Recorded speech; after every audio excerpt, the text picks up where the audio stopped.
എല്ലാവർക്കും നമ്മുടെ ചാനലിലേക്ക് സ്വാഗതം.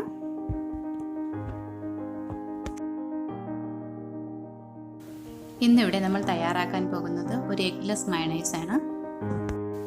എഗ്ഗ് വെച്ച് ഉണ്ടാക്കുമ്പോൾ ചിലത് കഴിക്കാൻ ബുദ്ധിമുട്ടുണ്ടാകും. എന്നാൽ എഗ്ഗൊന്നും ഇല്ലാതെ തന്നെ വളരെ ടേസ്റ്റിയായ മയണൈസ് നമുക്ക് ഉണ്ടാക്കിയെടുക്കാം. കടകളിൽ നിന്ന് വാങ്ങാതെ യാതൊരു പ്രിസർവേറ്റീവ് ഇല്ലാതെ കുട്ടികൾക്ക് വീട്ടിൽ തന്നെ നമുക്ക് തയ്യാറാക്കി കൊടുക്കാം. ഇതെങ്ങനെയാണെന്ന് നോക്കാം.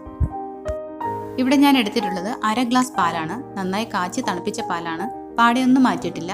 ഇത് ഞാൻ ഒരു അരമണിക്കൂർ ഫ്രിഡ്ജിൽ വെച്ച് തണുപ്പിച്ചിട്ടുണ്ടായിരുന്നു. ഫ്രീസറിൽ വെക്കേണ്ട, ഫ്രിഡ്ജിൽ വെച്ചാൽ മതി. അതുപോലെ തന്നെ 1/2 ഗ്ലാസ് സൺഫ്ലവർ ഓയിലും എടുത്തിട്ടുണ്ട്. ഇതും ഞാൻ ഫ്രിഡ്ജിൽ വെച്ച് അരമണിക്കൂർ തണുപ്പിച്ചെടുത്തിട്ടുള്ളതാണ്. നമ്മൾ ശ്രദ്ധിക്കേണ്ട ഒരു കാര്യം, റൂം ടെമ്പറേച്ചറിലാണ് എടുക്കുന്നതെങ്കിൽ പാലും ഓയിലും റൂം ടെമ്പറേച്ചറിൽ എടുക്കണം. ഫ്രിഡ്ജിൽ വെച്ച് തണുപ്പിച്ചിട്ടാണ് എടുക്കുന്നതെങ്കിൽ ഓയിലും പാലും അതേ ടെമ്പറേച്ചറിൽ തന്നെ എടുക്കണം. അതൊന്ന് പ്രത്യേകം ശ്രദ്ധിക്കണം. ഇനി നമുക്കിതെങ്ങനെ തയ്യാറാക്കുന്നതെന്ന് നോക്കാം. ഇതിനായിട്ട് ഞാൻ മിക്സിയുടെ ചെറിയ ജാറാണ് എടുത്തിട്ടുള്ളത്. മയണൈസ് ഉണ്ടാക്കുമ്പോൾ എപ്പോഴും മിക്സിയുടെ ചെറിയ ജാർ എടുക്കുന്നതാണ് നല്ലത്. ഇതിലേക്ക് നമുക്ക് പാലൊഴിച്ചു കൊടുക്കാം. ഇനി എടുത്തു വെച്ചിട്ടുള്ള ഓയിൽ ഒഴിച്ചു കൊടുക്കാം. എടുക്കുമ്പോൾ നിങ്ങൾ സൺഫ്ലവർ ഓയിൽ തന്നെ എടുക്കാൻ പ്രത്യേകം ശ്രദ്ധിക്കണം. വെളിച്ചെണ്ണ ഉപയോഗിക്കരുത്. വെളിച്ചെണ്ണ ഉപയോഗിച്ചാൽ ഇതേ ടെക്സ്ചർ കിട്ടില്ല. ഇനി നമുക്കിതിലേക്ക് ഒരു 1/4 ടീസ്പൂൺ പഞ്ചസാര ഇട്ട് കൊടുക്കാം. ഒരു പിഞ്ച് ഉപ്പിട്ട് കൊടുക്കാം. ഇതിലേക്ക് ഒരു പിഞ്ച് കുരുമുളക് പൊടി കൂടി ഇടുന്നുണ്ട്. നിങ്ങൾക്ക് കടുകിൻ്റെ പൊടി ഇഷ്ടമാണെന്നുണ്ടെങ്കിൽ അതുകൂടി ഒരു പിഞ്ച് ചേർത്ത് കൊടുക്കാം. ഞാനിപ്പോൾ ഉപയോഗിക്കുന്നില്ല. ഇനി ഇതിലേക്ക് 2 അല്ലി വെളുത്തുള്ളി ചേർക്കാം. ഞാനിതൊന്ന് ചതച്ചെടുത്തിട്ടുള്ളതാണ്. ഇത് ചെറിയ അല്ലി വെളുത്തുള്ളിയാണ്. വെളുത്തുള്ളിയുടെ ഫ്ലേവർ അത്ര ഇഷ്ടമല്ല എന്നുണ്ടെങ്കിൽ 1 അല്ലി വെളുത്തുള്ളി ഇട്ടാലും മതിയാകും. ഇനി ഇതിലേക്ക് നാരങ്ങ പിഴിഞ്ഞു കൊടുക്കാം. ഒരു നാരങ്ങ 4ആയി കട്ട് ചെയ്ത് അതിലൊരു ഭാഗമാണ് ഞാൻ പിഴിഞ്ഞൊഴിച്ച് കൊടുക്കുന്നത്.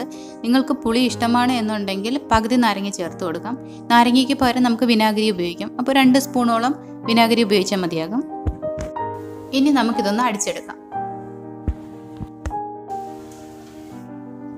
മിക്സിയിൽ ഹൈ സ്പീഡിലിട്ടാണ് നമ്മൾ മയണൈസ് തയ്യാറാക്കി എടുക്കുന്നത്.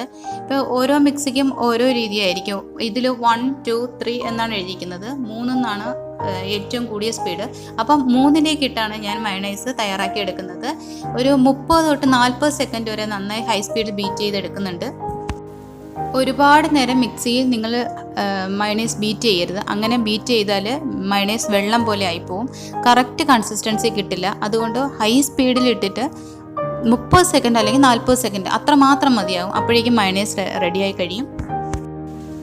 ഞാനിപ്പോൾ ഇതൊരു 30 സെക്കൻഡ് ബീറ്റ് ചെയ്തതാണ്. നമുക്ക് തുറന്നു നോക്കാം. കണ്ടില്ലേ, നമ്മുടെ മയണൈസ് ഇവിടെ റെഡിയായി കഴിഞ്ഞു. ഒരു 30 സെക്കൻഡ് മാത്രമാണ് ഹൈ സ്പീഡിൽ ഞാൻ ബീറ്റ് ചെയ്തെടുത്തിട്ടുള്ളത്. ഒരുപാട് നേരം മിക്സിയിൽ ബീറ്റ് ചെയ്യരുത്. നമുക്ക് ഈ ഒരു കൺസിസ്റ്റൻസി കിട്ടണമെന്നുണ്ടെങ്കിൽ ഒരു 30 തൊട്ട് 40 സെക്കൻഡ് വരെ നന്നായി ഹൈ സ്പീഡിൽ ബീറ്റ് ചെയ്താൽ മതി. ഇതാണ് നമ്മുടെ മയണൈസിന്റെ ഒരു കൺസിസ്റ്റൻസി. കണ്ടോ?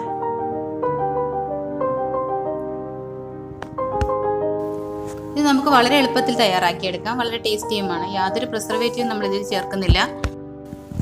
ഒരു 2-3 ദിവസമൊക്കെ നമുക്ക് ഫ്രിഡ്ജിൽ വെച്ച് ഉപയോഗിക്കാം. മയണൈസൊക്കെ അപ്പോൾ ഉണ്ടാക്കി ഉപയോഗിക്കുന്നതാണ് നല്ലത്.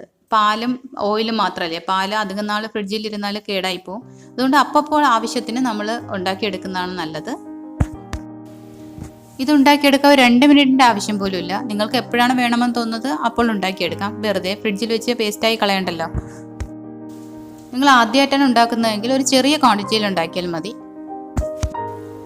വളരെ എളുപ്പത്തിലല്ലേ നമ്മൾ തയ്യാറാക്കിയത്. നിങ്ങൾ എല്ലാവരും ഒന്ന് ട്രൈ ചെയ്ത് നോക്കണം. നിങ്ങൾക്ക് ഇഷ്ടമായിട്ടുണ്ടെങ്കിൽ ലൈക്ക് ചെയ്യണം. അതുപോലെ തന്നെ മറ്റുള്ളവർക്ക് ഷെയർ ചെയ്ത് കൊടുക്കണം.